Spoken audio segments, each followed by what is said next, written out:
Today we're going to go through gear really fast because I think you guys have that down. And go through the exposure triangle, some camera settings, to talk about different types of photography for that.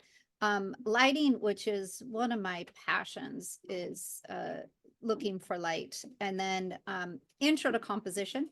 Later on, another day, Mickey, you were talking about composition. I'm gonna go a super duper deep dive into composition with a whole lot more information.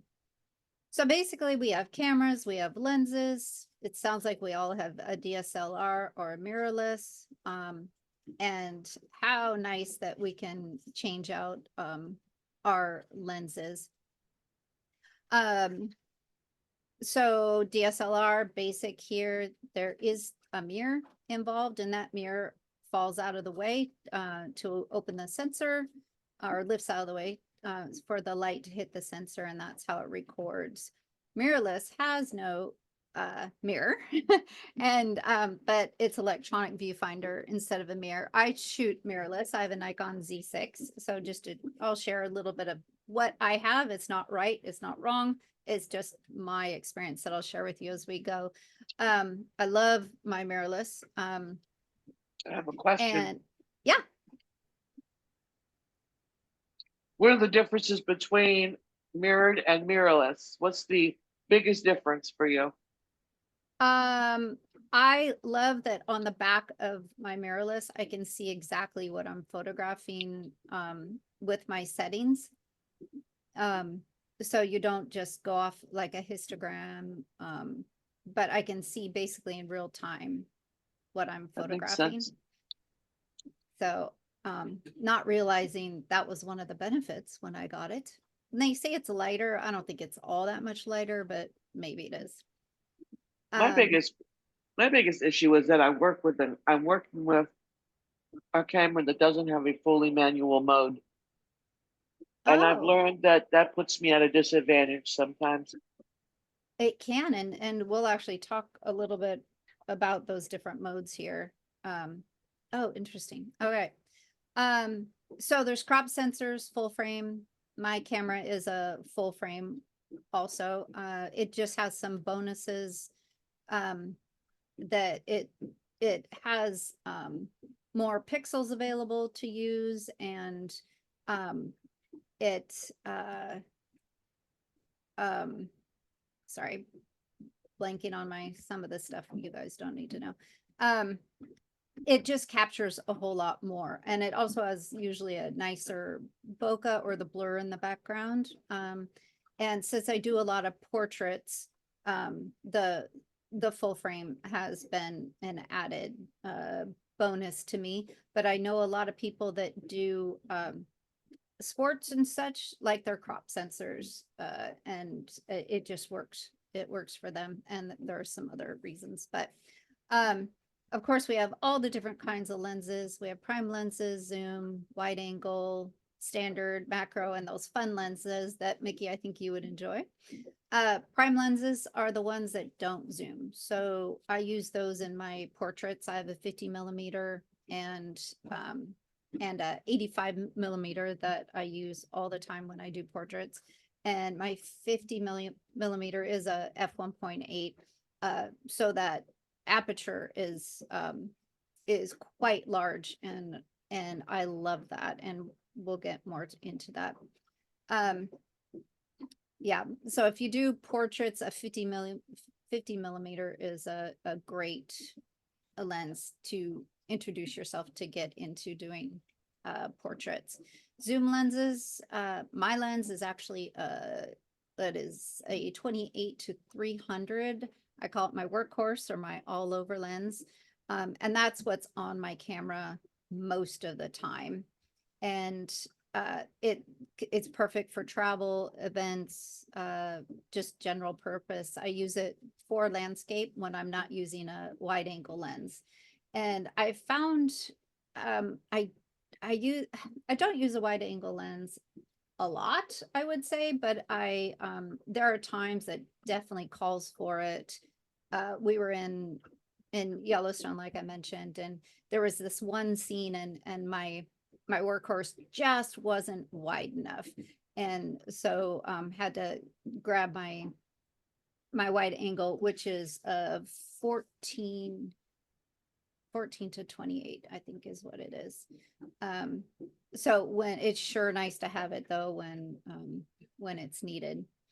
There's medium telephoto lenses. A lot of people that do like wedding photographers, it's just a shorter focal length or telephoto than a large one. And then super telephoto, which is super fun for wildlife and then sports photography. I just got last year let's see, mine is a 300 to 500. And it's not super fast. It's like an f5.6. And but it is really nice to have like in Yellowstone and but it doesn't let a lot of light in. And so I've been having to push the ISO, which you guys I think understand at this point. But it's still nice. And I realized when I travel big, I'm going to just start renting like a 600 millimeter because those are $10,000 to $15,000, and I probably won't ever do that. I won't say ever. That would be nice one day to be able to do that, but renting for a few $100 to get because those lenses are like really, really fast lenses and pretty cool. So did you have a question, Paul? No. Nope, just hanging in there. All right. Macro lenses. So I will be honest, I didn't even know what a macro lens was till a couple years ago. And because I had never used one, I'm like, just zoom in your zoom lens. And but knowing that there's actually actual macro lenses, Mickey, I think, for getting up close to insects and flowers, objects, that those would be a super beneficial lens for that type of photography for you. And then the fun lens is, yeah, it is so cool to take pictures of flowers so close up you can see beads of water on them. Yes, I love that. That is awesome. Yeah, and knowing that the macro lenses offer a 1-to-1 magnification, so the photo you take is in real life size, which I think is pretty cool. Fish eyes, you've probably seen some real creative shots with fisheye lens that really distort and curve the perspective. And then the tilt shift lenses. Recently, I just saw somebody post a bunch of I think it was Seattle. He was photographing with a tilt shift lens, and it just gives a really fun, creative look, almost toys. They look like toys. So moving on quickly, tripods. Tripods are one of the best things you can have in your toolkit. Highly recommend it. I recommend a decent tripod. Ones that aren't very strong aren't really good out if the wind is blowing at all. You're just gonna get blurry photos. So something that's a little bit stronger is definitely you will not regret buying a decent tripod. Now you don't have to go buy, a $600 one, but and then figure out the heads. The heads are all different. And figuring out the type of head that is, comfortable for you to use. Like this one in the picture has the stick on it kind of thing. Others are just the round ball heads, and they all feel different.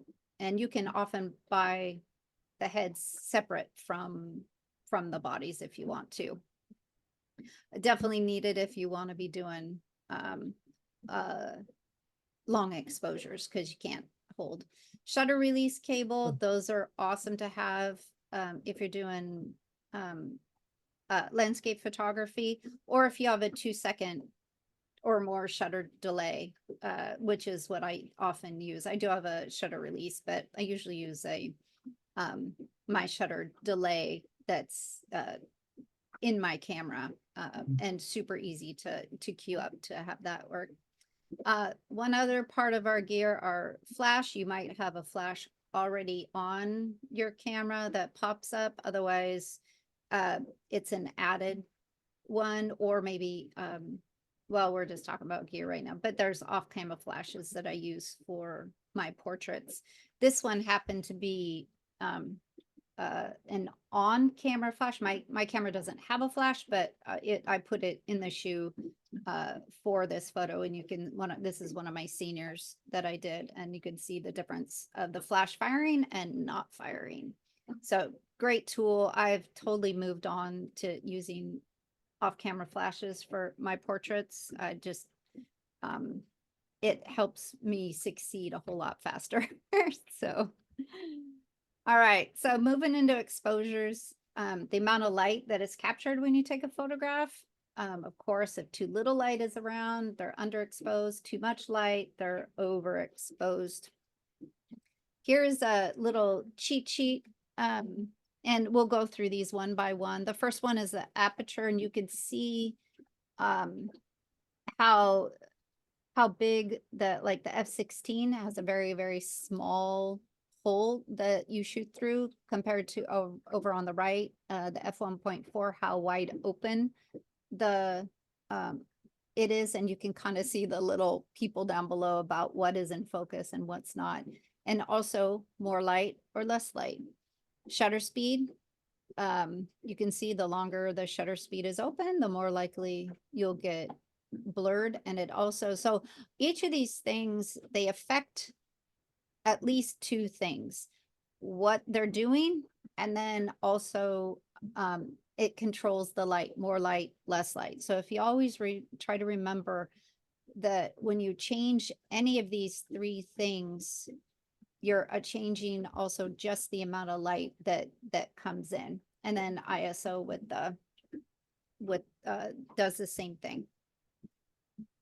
So here's our ISO and noise, and you probably all know, if we go from the lowest ISO that you have on your camera for bright outdoor scenarios to high end, or that those numbers can get really big now in the new digital cameras.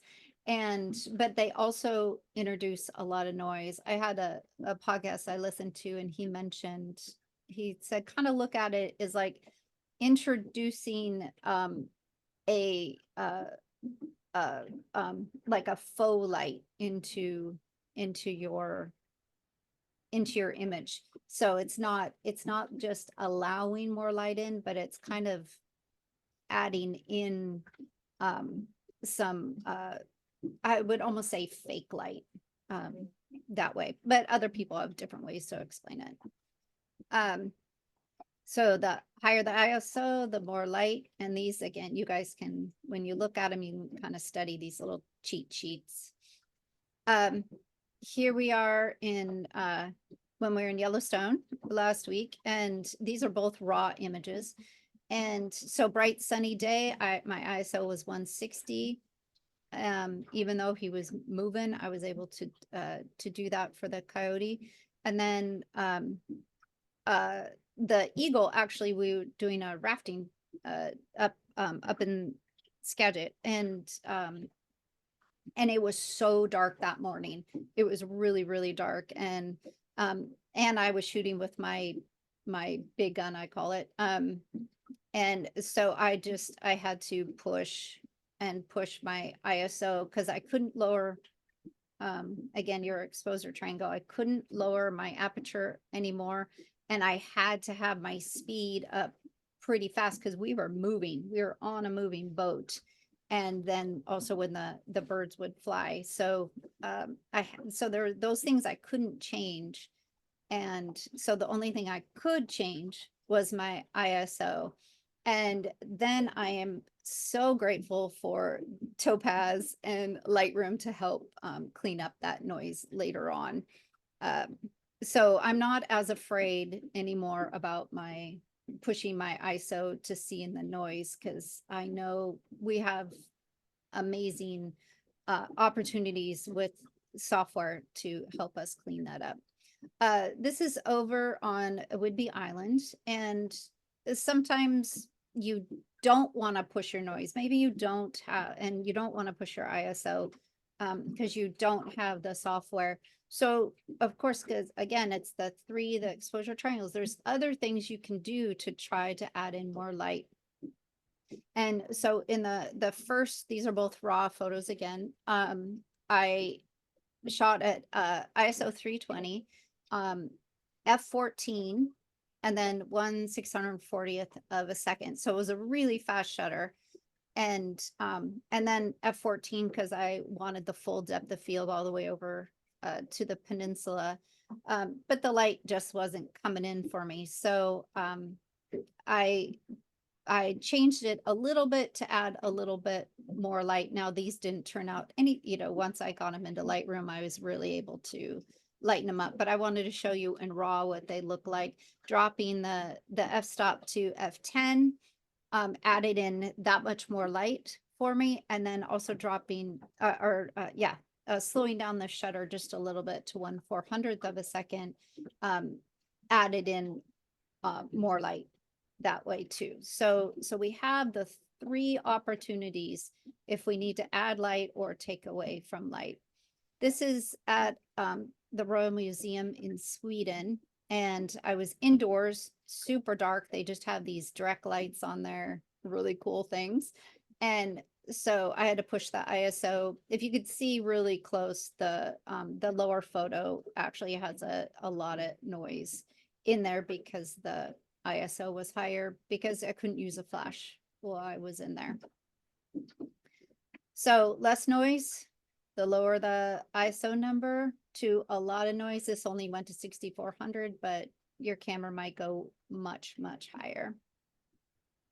Here's a couple more. We were in Sweden. My husband worked for a company that was based in Stockholm, so we got to go there a few times, which was awesome.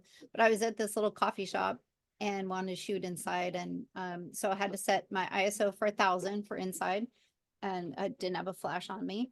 And then outside, walking down the amazing roads in Gamlestan, I could drop my ISO all the way down to 64 because it was, you can see up in the sky the bright sunny day, and that worked out great for me. The next part of the exposure triangle is the shutter speed. So we had the ISO, and now we have the shutter speed, and it's the amount of time it takes the shutter inside your lens to open and close. So you want your shutter speed set at different things depending on what you are wanting to do, or what you're photographing rather. So if you're photographing a rock, you can have the longest shutter speed, have it open as long as you want. But if you're trying to photograph a car going by, you gotta and freeze it, not see it in a big blur, then you definitely need to have a pretty fast shutter speed. Here's a couple examples out on Vancouver Island. I went out there this summer for a few days, and so to freeze the pounding waves, I was at 1/1000th of a second, and it was a bright sunny day. So I even needed the extra speed to reduce some of the light coming in, because so I didn't blow out the photograph I was taking.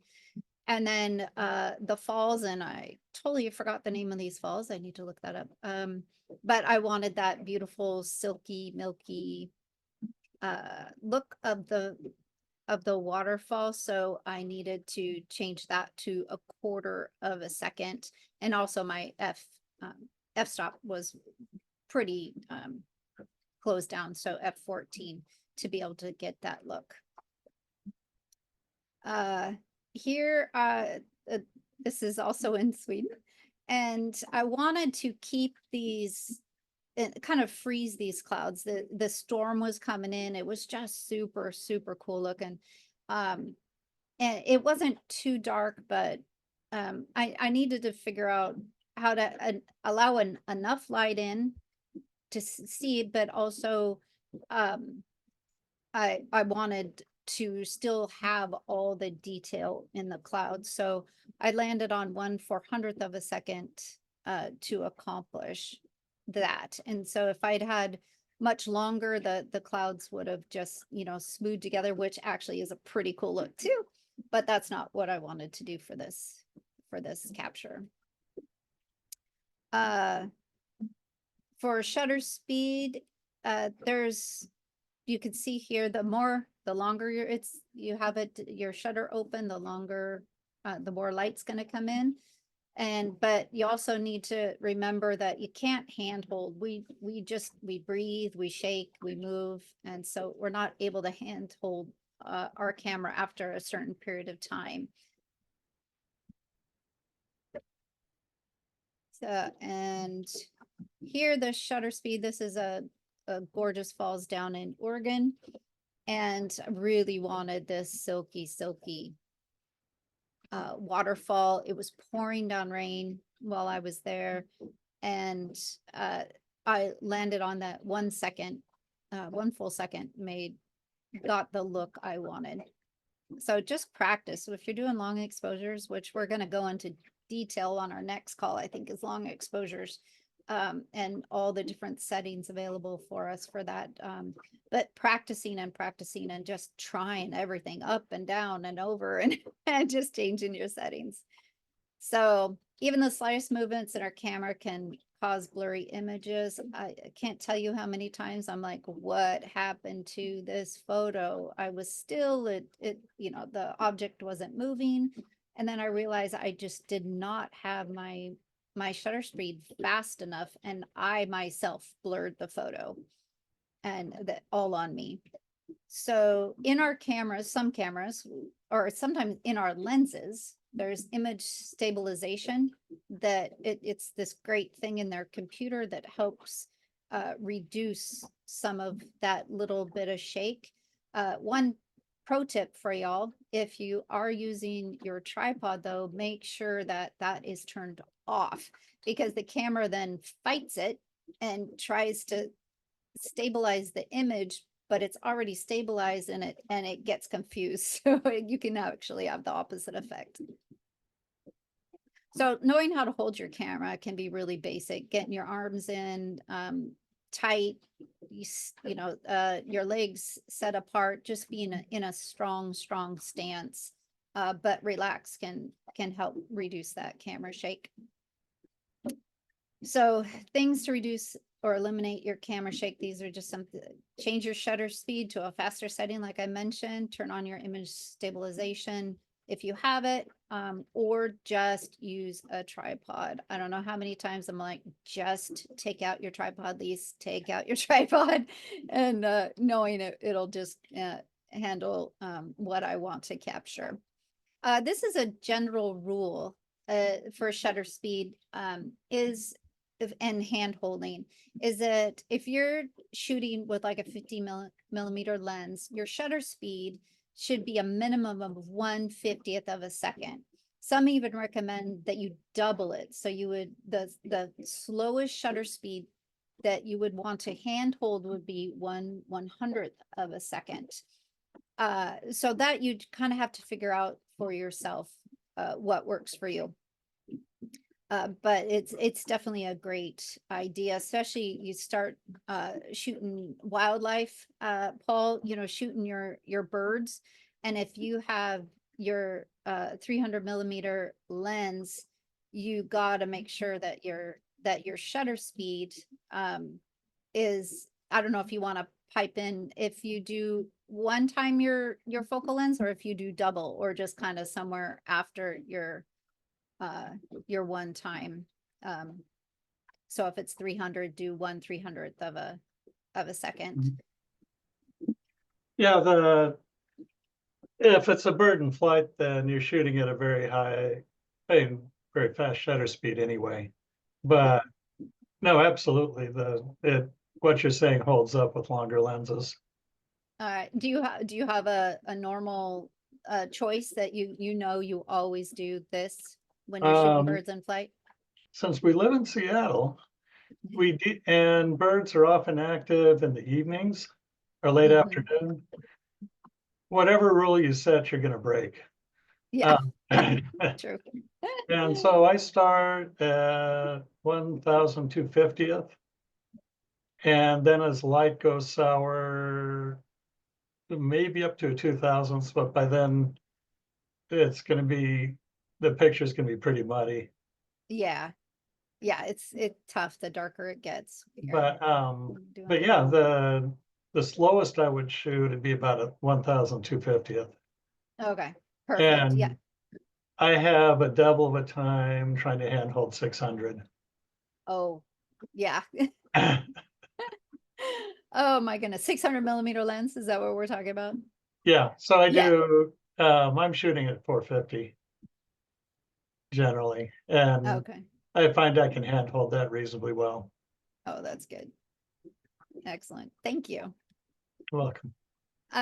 Here's just a quick example. Probably seen these Multnomah Falls, and it was really dark. Actually, it was snowing like crazy when I was here this day, and it was fantastic. There was like one other person there. It was, it's like, how often does that happen? But to get the silky, that was a 1 second exposure, and then to have the falls showing, not having the silky, freezing the falls in time, it was 1/100th of a second. So aperture, I will be honest, aperture was the thing that stumped me for a while. It took me a lot of time to understand aperture, and like understanding that the number, the f-stop, is actually a fraction, and it, because everything about it seems the opposite. All the words I think should be the other way, but once you understand that it's actually a fraction, and that 2.8 is a large aperture with a large opening in your camera, and an f22, so you think about 1/22, that's a pretty small fraction, and then think about then that opening Oh. is going to be really small for you. So once you learn your aperture and what you like to, whatever you're photographing, it's really fun to explore and get creative with your depth of field, because depth of field is one of the big things you can do with your aperture. And here's just this dew covered dandelion, and in the first photo is f16, so you can see how much, you can see all those grasses behind it. And then the one below is f4.8, and you can see how it just some people call it bokeh or blur the background, and how it just went all creamy. And use, when I shoot portraits, I often will be down really low, like f2.8, and f2 sometimes even, and so I can get the dreamy look behind, which actually I think I have a slide for that. So this is when we were in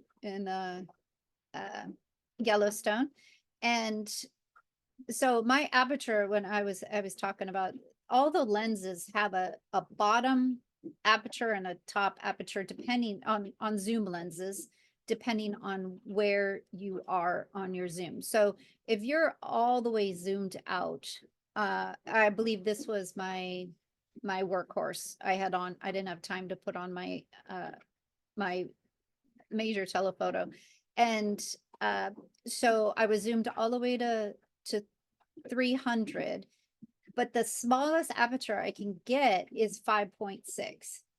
And if I had it zoomed in all the way, it's 3.5.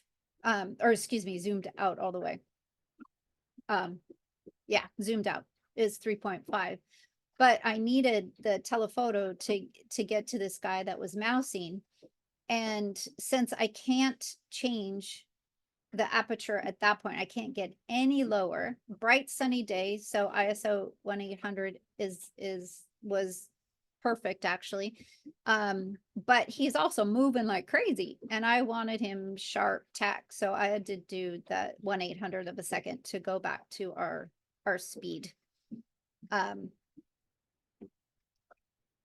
And so the background isn't at 5.6 isn't really blurred, but it's also, you can see the trees are not in stark sharp focus.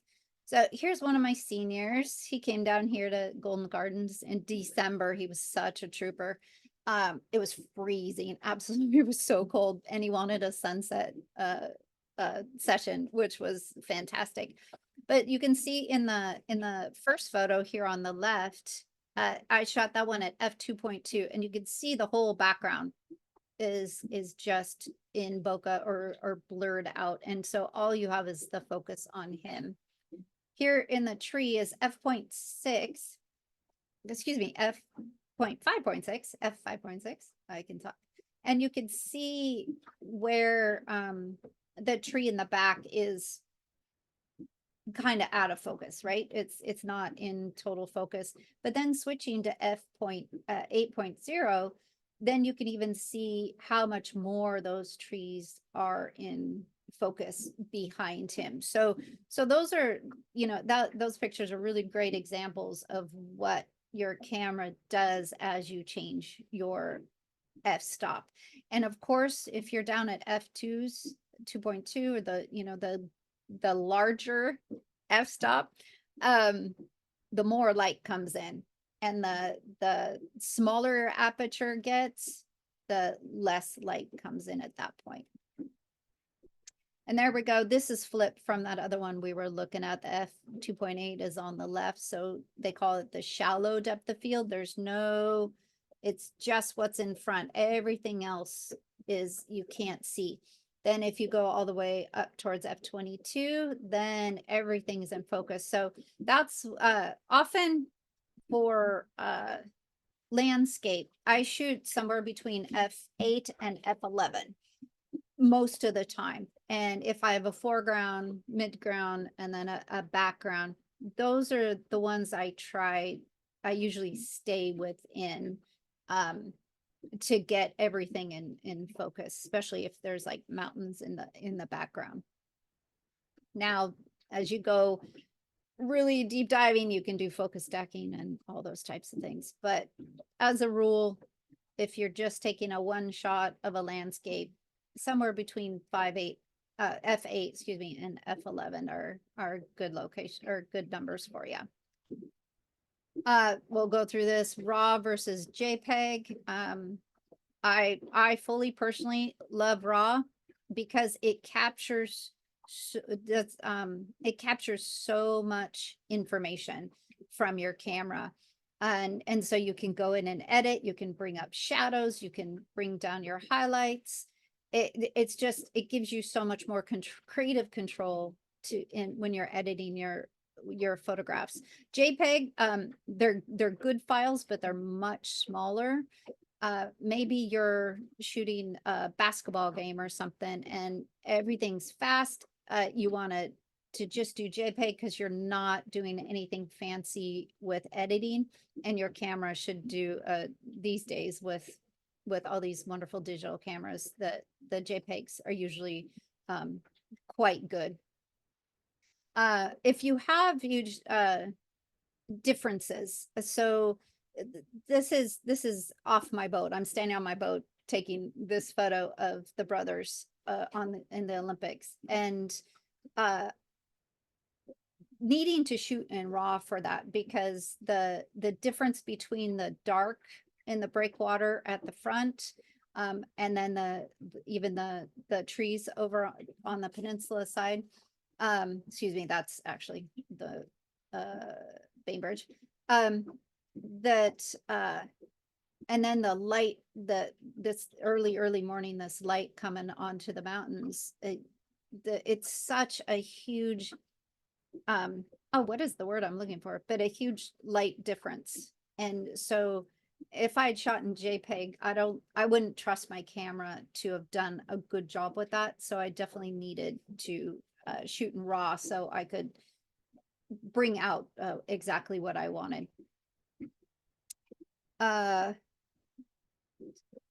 Yeah, so, and then especially white balance. So if you want to warm up for a sunset, maybe you want to cool a photo down, being in RAW helps you be able to change up the exposures and change up the white balance in your photo too.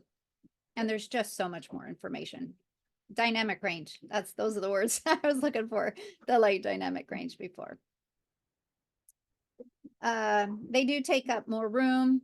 You know, your memory cards need to be bigger, often more room on wherever you store your photos, but you do have those. Yeah, so JPEGs are compressed versions of a RAW file. And some people shoot in both. If your camera allows you to shoot both, it's like, oh, I don't know if I want to do much editing.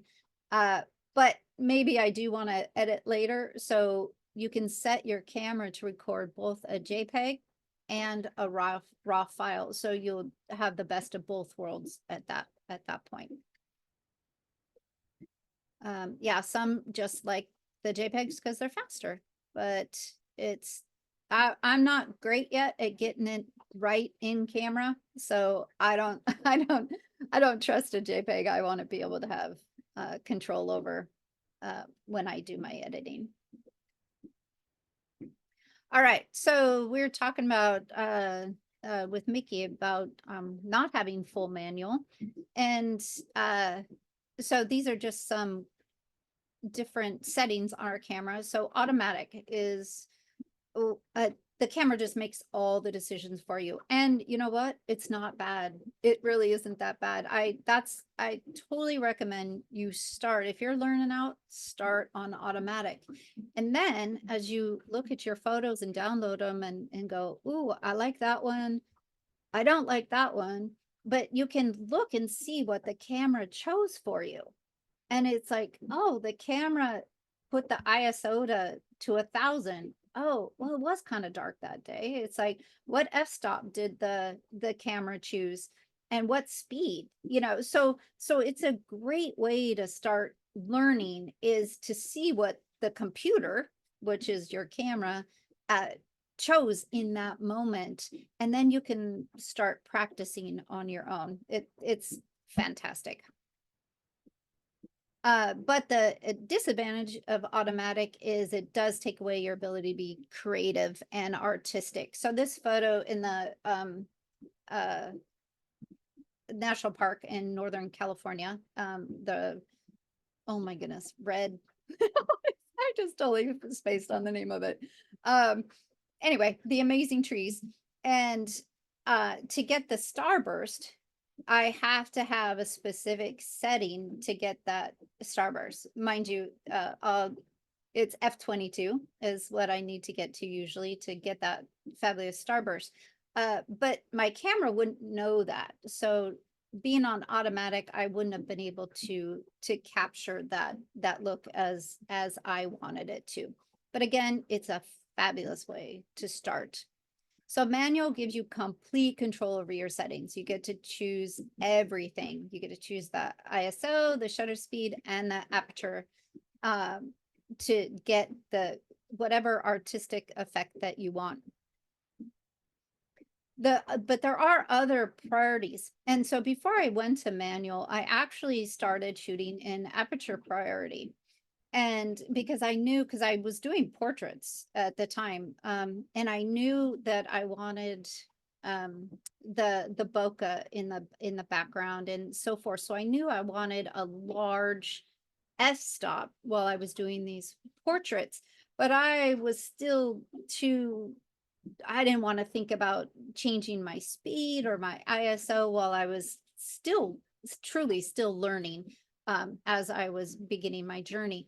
So shooting in aperture priority was huge to me. So I set my aperture, and then the camera does the shutter speed and the ISO. And that was a fabulous next step for me in my learning. And that's what I just talked about. So the next one is the shutter priority, or the time value. And so this allows you to check the shutter speed. So let's say you're still learning, you walk up to that waterfall and you want to slow that waterfall down to make it silky. So you know that you need to slow your shutter speed down and make a longer exposure that way. Well, that's all you have to think about. And then you let the camera choose the f-stop and the ISO. So another fabulous way to be learning if you don't want to do all three. Program mode, I've never used program mode, but it allows you to choose the ISO while the camera uses the shutter speed and aperture. Not sure what the use of that would be, but then you can change the other settings. Yeah, Paul, thank you. Big problem for me when if I'm doing wildlife, is you see something coming on like your coyote, you get excited, you grab your camera, you start shooting, and then you realize that the last thing you're doing is landscape. Yes. And your settings are all wrong. Uh-huh. And this is where I like to make my default setting the program mode. Do you? And the only thing I'm going to miss on is, from what I do, is I won't shoot it fast enough shutter speed. Okay. And I'll go ahead and adjust it.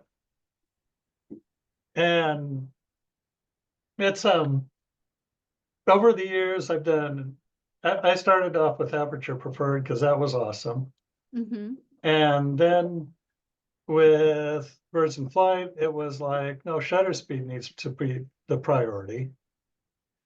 And then let ISO be auto. And the default on my lens at that length is a 5.6. So that's as open as I can get, but it's also the right aperture. Yeah. But the funny thing is, with program mode, it would start with 5.6 anyway, because that's the minimum, that's my max aperture. Mm-hmm. And then all I need to worry about is making sure I get my shutter speed right. So Got it. that's the one. Anyway. Okay, thank you. I appreciate that because that's I hadn't used it, so it now I understand it a little more. So thank you. That's awesome. Yeah, oh, one thing. My camera for some reason started doing auto ISO and I can't figure out why, and I've been researching it and how to get it off of it. But then I realized how brilliant auto ISO is when you're photographing animals and in wildlife. It is fantastic. So I'm thrilled that whatever has happened to my camera has happened because I used to only do full manual, which technically is still full manual, but auto ISO, it makes no sense. But anyway, so loving that I don't have to change up the ISO shooting wildlife. That was a huge bonus for me.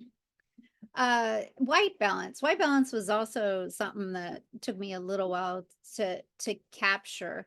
And there's the case is Kelvin.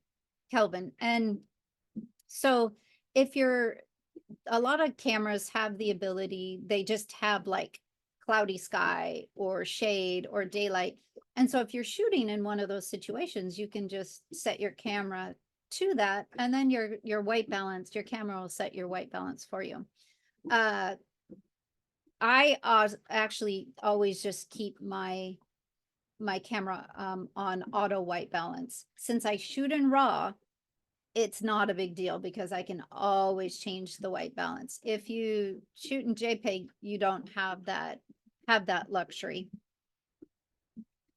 So here's the auto white balance that I use. And then Kelvin. So the other thing is, if you want a very specific color going, maybe you got there a little early for sunset and you want it to warm up the image as you're taking it in your camera, you can change your Kelvin setting to exactly what you want to get in closer to in camera photo that you want, as opposed to doing it in post, doing it before. Metering. So there's a couple meters in your camera that are super helpful. And one is the light meter. And we can't go too deep, but it also depends on what point, what you have set up, for your camera to be looking for. But, in your viewfinder, hopefully you have this, you can see if there's too much light. Let's say you set that ISO too high, we'll go with that, and it's overexposed over to the right, then you can bring down your ISO. Maybe, oh, you went too far, and then you find the just right. It's like mama bear, papa bear, baby bear, right?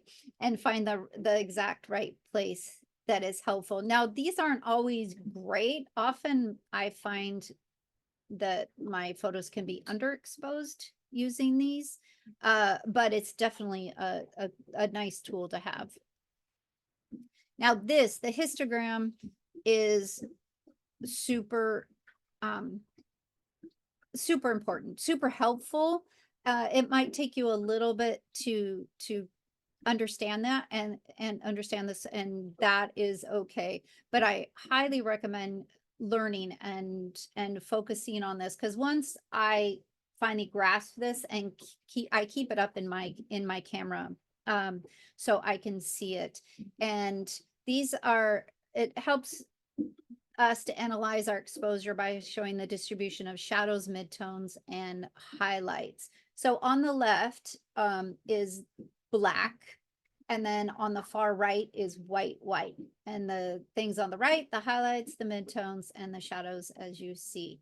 So if your histogram is all the way over to the left, you've underexposed your photo, and chances are there's not enough light in there to have a good photo. When you go to edit it, it might be grainy and stuff, because you can't add in so much light there. And then this one is exposed to the left. It's better, but it's still, and you might want that if you're going for a super moody shot somehow, then being exposed a little bit to the left, it might be the look you're going for. The center is the neutral, and that's kind of the balanced. The midtones, the shadows, and the highlights are all in a nice harmony coming into your camera. Now, exposed to the right, I've heard this so many times now, to expose to the right, that if you get your histogram over to the right side, so it's a little bit brighter, that you'll be super happy most of the time with what you create if you expose to the right, because you're allowing more light in. If you don't get if it's too dark without the light, you can't really save that. But a little bit to the right, then you have the light you need to, and that you can always darken. Darkening is always easy. It's the dark bringing up that's hard. All clipped over here on the right side is definitely overexposed. So I'm going to come back up here. You want to keep your histogram from touching the edge. Oh man, sorry about that. Where am I? There we go. Sorry about that. You don't want them to clip, they say. On the right side, that means there's highlights that it's too bright, and you've lost all definition of that light if you go this way. And if you go on this side and clip the blacks, then it is just way too black, and you've lost any detail that's in that in the black part of your photo, any black. So that's a lot, but there's a lot to learn about that. Lighting, and we won't go too deep, but I love light. I absolutely love light. I am constantly looking for light. Just my head is swiveling all the time, because if I'm driving down the road trying to keep my eyes on the road, or if my husband's driving, I'm just looking. Even walking to my car, I'm always just looking for the light. And there's many different types of light. But it's important to know what the light is that you're looking at. And It sounds like we're kind of all outdoorsy right now, but if you're indoors, then that type of light also comes into play. You know, the fluorescence, because they cast a weird color, and then you go back to the white balance. But sorry, I'm just ready to go way too deep in everything. So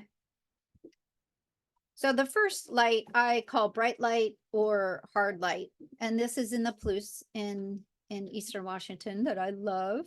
By the way, I put together a workshop in the Palouse coming in June. So if you want to know more about that.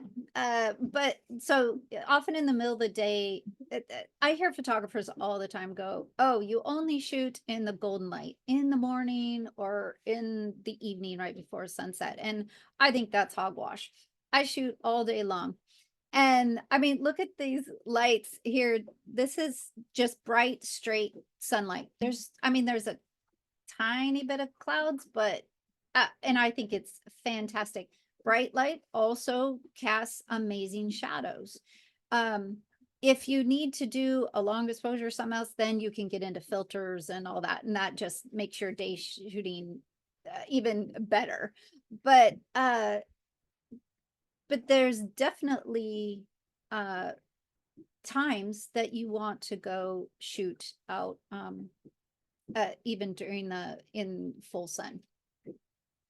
Sometimes it's a really small light source. This is in Oregon. And I should write down the name of all these places, sorry. But this lighthouse, and you can see exactly where the sun's coming from. It's not long before well, no, this was midday. So, but you can see all the haze and the fog, but I just loved how it was like a flashlight, right? It just lit up the lighthouse, and it was amazing. But so that's a type of light to look for. It if it had been all of this, can you guys see my mouse? Question. Can you see my mouse when I do this? Okay, thank you. All that fog could have been over that lighthouse, and that would have been a totally different look, but still fabulous. So golden light or golden hour, these are both sunset. Oregon Beach down in Bandon, and this was, I think, on the Washington coast. And so that warm glow is truly magical in the morning or in the evening. And there's nothing like it. You can't fake it. You can't, there's nothing you can do to create this. It's just truly amazing, rich light. And almost everybody loves those types of sunrise or sunset photos. Here's some more. Sometimes, so sunrise and sunset, that you can get totally two different looks. This is actually, is this the same day? No, I'm trying to remember, it's the same day. This is over at Blake Island, and we went over there by boat, and I think it was January or February, and we had this gorgeous, so up in the other picture, Seattle is the top picture. Seattle is way over there, and this gorgeous, gorgeous light reflection. And then I walked around towards the south side of Blake, and you can see Mount Rainier, and I felt like I was in Hawaii or something. And so I was just thrilled. So, and then having the tree kind of hanging over Mount Rainier, but the colors are just amazing. So of course that's just easy light to look for. Blue hour. I love blue hour. And if you've never really experienced blue hour, sometimes I have a dear friend, and I was talking about blue hour, and he's like, what's blue hour? And he's an outdoors guy. He lives on a boat, but he had never actually taken the time to realize that there's this blue hour that happens right before sunrise and right after sunset. And it's a very short period of time, but man, oh man, can it be absolutely amazing. And you can see in the bottom photo with the little bit of a rainbow that happened up. diffuse light, soft light, which I love. This is Lake Cleolum here. We're at a friend's cabin and there was this amazing rainbow. It was, I don't even know what happened this day. I looked out the window and I was just in awe. But all the fog and haze and snow was just covering the sun, but there was still enough light for the rainbow, and that gorgeous orangey color showed up. And then this is our marina one early morning, and everything was just this pink diffused. And so that's just another type of light that is super soft. And you know, you might find that in the woods on out in the middle of the woods with a mist and fog. It's just a beautiful kind of light. So ways to reduce shadows, truly. And one of the biggest diffusers we have in front of the sun is our clouds and the mist and the fog. And you can see this is down at the Oregon coast, and totally different photo than if it had been bright sunny day, right? It just shows. So this, it was pouring down rain. It was, I think the wind was blowing 30 knots. I could barely stand up. But I wouldn't have gotten this mood and this shot if the sun had just been out full blare, but it still would have been a beautiful, just different. Here's another coming out, if you go outside, when it's overcast again, because there's a little bit of shadow here in from the trees. This is in Glacier National Park. But the light was totally diffused as I was going through this area. And of course the clouds at sunset and the sun's already gone down. This is what I call flat light. And yeah, I'm not crazy about flat light because that's when it doesn't become interesting to me. And these are actually just done with my are these done with my cell phone? I don't even know if I took my camera out. And you can see it's not interesting. Everything just looks, as I said, flat. This is a absolutely gorgeous area. Oh, I hiked out from the Hoh rainforest. And gorgeous, you know, hike and all. But once I got out here, I just wasn't thrilled with what I had, and that sometimes happened. Maybe if I had focused on some details in some different areas, I might have gotten something that I enjoyed. But there was just no pop. There was nothing there that came to life for me.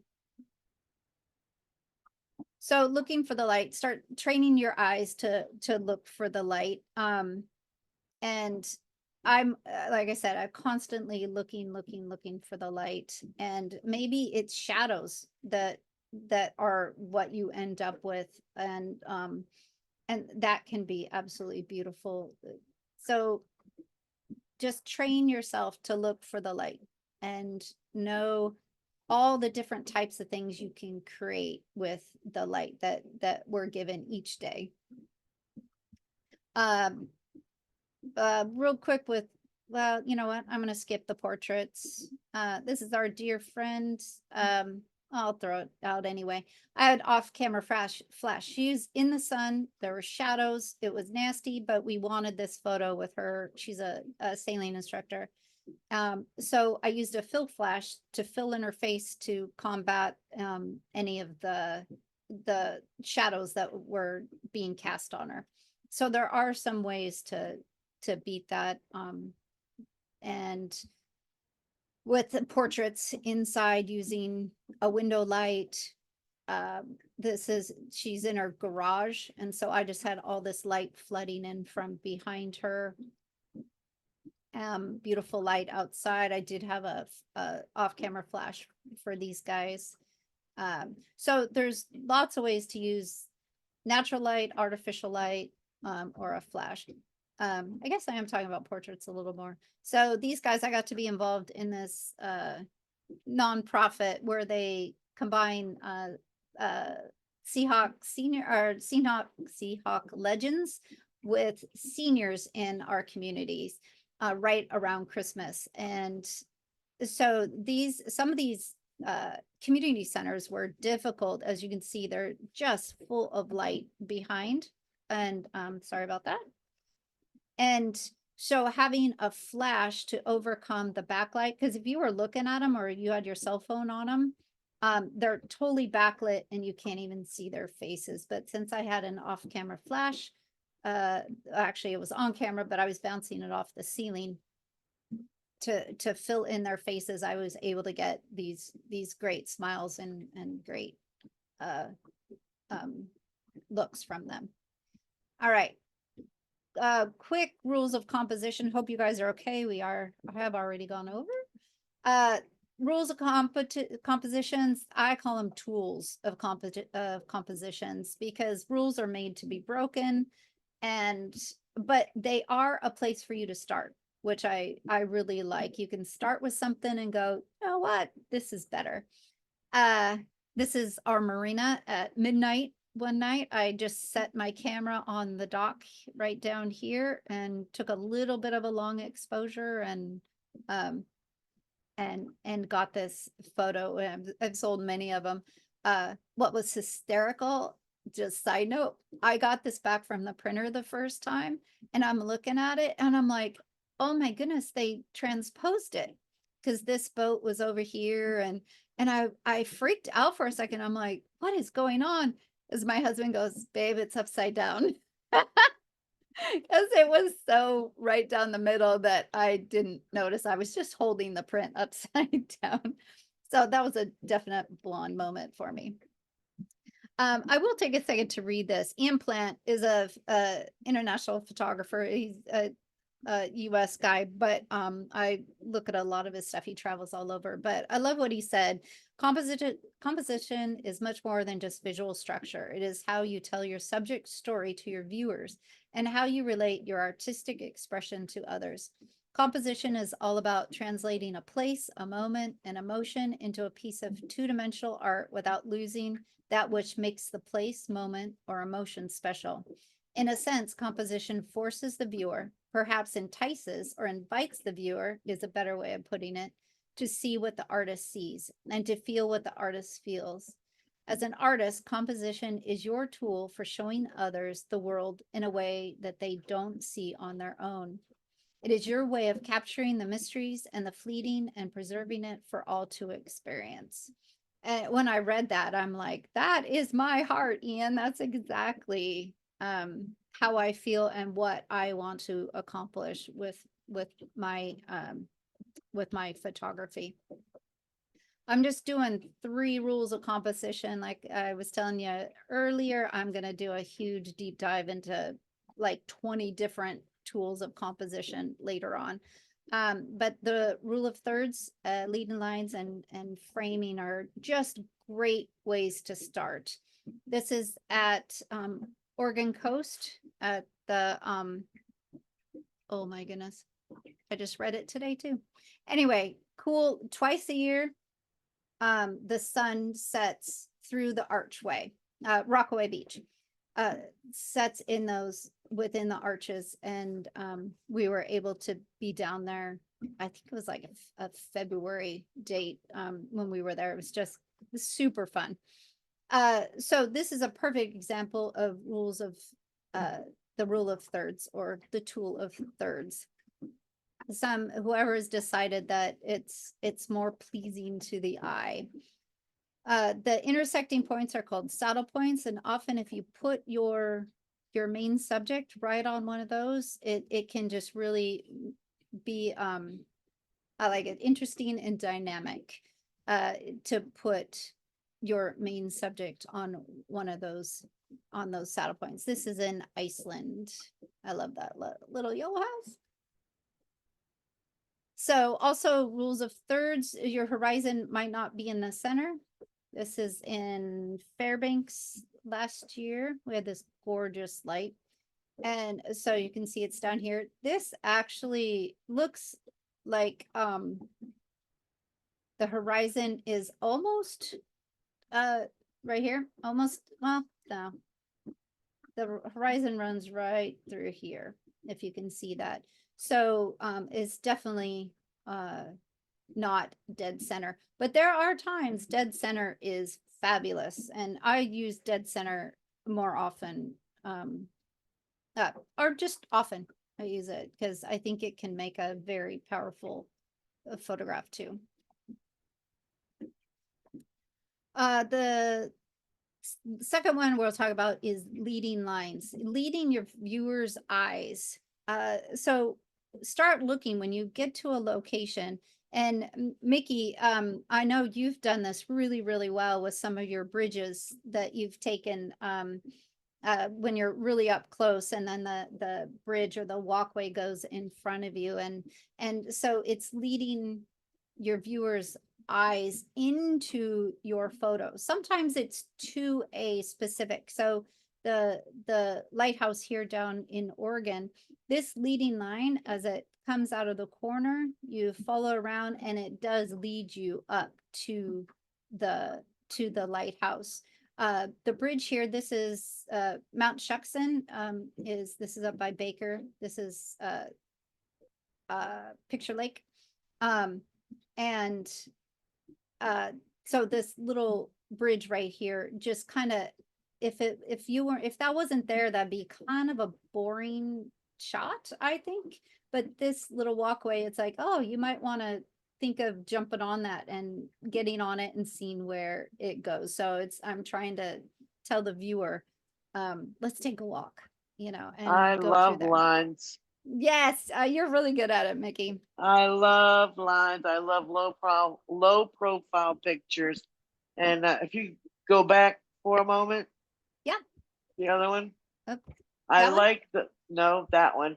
I love the lines with the bottom picture and the oh, what is that thing in the background? Lighthouse. Yes. That is something I would take. I would take like 100 pictures Yes. Thank you. and pick Yeah, the best one. that's excellent. And I remember standing on that beach, by the way, those rocks are all baseball size. They're all like this big. They're really hard to walk on.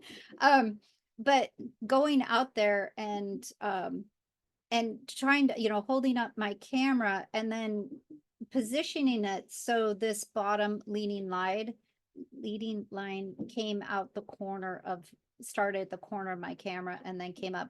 I actually probably should have removed that. That's kind of shouldn't be there. But so maybe I could have started my photo here. And I'm gonna need to jump off at 7:30, so you okay. are aware. All right. I am almost done. All right, couple more leading lines. This is in just outside of Denali National Park. Again, it's just the river leading you into the photo and through. And this is in Fairbanks, and this road just leads you up into this gorgeous, gorgeous light. So lines don't have to be straight. They can be diagonal, zigzags, curves, fences, buildings, a row of clouds, a line of trees, anything. The last is framing. Super fun way to do it. This is in the Sea Lion Caves in Oregon, and just totally the waves were just coming in and just smashing into those rocks along with this little waterfall right here. But I use this wall of the cave and this wall of the cave to kind of frame it. And over here, if you could really see way over here, is a lighthouse too. And then here's another one in Glacier National Park of how I use these trees to frame this gorgeous Christmas looking tree in there. So archways, doors, windows, even if you're doing portraits, you could use somebody's arm. I don't know if you can, somebody's arm over their head to frame their own photos. Here's a couple more. They can add depth of field. This is in white, oh my goodness, outside of, in Montana. Oh my goodness, I'm forgetting everything today. But this walkway out, and there were some ice fishermen out here. And then this is up in Skagit with, Mount Baker Colshan. And these old dead trees just framed, Baker, in this gorgeous, gorgeous light. Those are just some cheat sheets at the end. So I just want to encourage you guys, to experiment, with your cameras. If you don't know how something works, then just sit and play with it and run through it. And yes, learning your camera is the biggest gift you can give yourself as a photographer, knowing where your ISO buttons are, where your f-stop buttons are, how to change your speed. Those things, it once you've completely nailed that, it can bring a whole different level of joy to your photography, a whole lot less frustration anyway. And so play with those and figure out what they do. Just, if you can take some time to go to one location and just change up all your settings over and over again and see what you get, especially if you want that bokeh, see what works for your camera to get the look you want. For landscape, going out and finding a cool foreground, which might be rocks, it might be flowers, something in the middle, and then something far off, and then change up your aperture. So maybe you have, once wildflower season starts and you're up at Rainier, and you have these gorgeous wildflowers in the front, well, you can set your aperture so those wildflowers are in just clear, clear, clear. And then eventually in the back, you can see Mount Rainier, but it's all blurry because you've used a big f-stop. Your aperture is, maybe you're shooting at f4 or f2.5 or something like that. Or yeah, 2.4. And then, but then change it up until you're actually shooting like up to f16 and see what depth of field you can get. Look, just keep, oh, sorry, I keep trying to scroll and it's not working. Keep looking for the light, and you can practice inside, outside, using harsh light, overhead lights, natural lights, you coming in through a window. Another great way to learn is to do a challenge 52. So one subject each week, and you practice on those.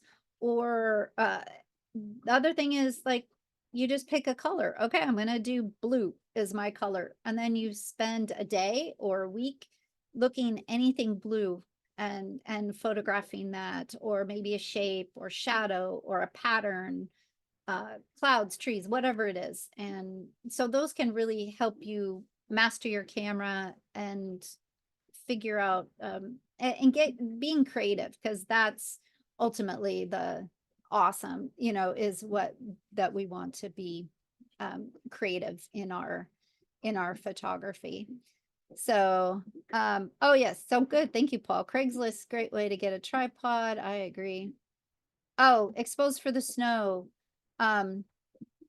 It's Tommy's like, exposing for the snow can be really difficult, especially in a full-blown sunny day. So you might have to really speed up your shutter, or go to a smaller f-stop to do it. There's also a sorry, there was just a really weird sound that I don't know what it is. And so it's another button on your camera, and it just changes your exposure a little bit. And so sometimes going down a couple little stops on that can help bring your snow, dial in your snow. Sorry, having a moment on the name of that. So I don't use it very often. I need to learn to use it better, because I think it's a really good tool.